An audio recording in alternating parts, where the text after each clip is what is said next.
Here in Stanley Park, about 20% of these big older trees, the ones that you can see with these light brown branches all throughout the park, are dead, according to one Vancouver Park Board commissioner. The commissioner and a local biologist say they pose a wildfire risk that needs to be addressed before someone gets hurt. In the last couple of years, there's been very severe insect infestation here of the hemlock looper moth, and that has killed all the western hemlocks here in the park. Tom Digby submitted a motion to the park board last week. He wants to do something about the growing risk. He says it's been 14 years since the Stanley Park Forest Management Plan was last updated, and in that time, climate change has accelerated. If there's any possibility of risk to drivers, the whole causeway will be shut down, and we could lose several hectares of the forest to forest fire. A local biologist and avid mountain biker says he now avoids the park just in case trees fall down or catch flame. Last summer, people started noticing all the brown tips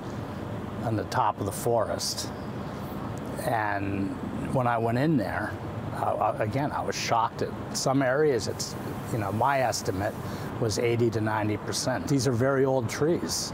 It should be a warning to people. Vancouver Fire Rescue Services says no forest fires have been reported there this summer, but they'll be keeping an eye on the park and say visitors should practice fire safety. No open flames, no fires, and no smoking. Digby agrees, saying cigarettes are a huge problem. That's completely inappropriate, especially in a high-risk fire season like we're facing right now. He hopes the motion will pass next Monday, and they'll develop a new plan for forest fire management at Stanley Park. But until more fire prevention is done, Collins says he'll steer clear. It's a major tourist attraction. It's its own ecosystem, right? It's incredibly important. It shouldn't be allowed to die. In Vancouver, Sarah Chu, City News.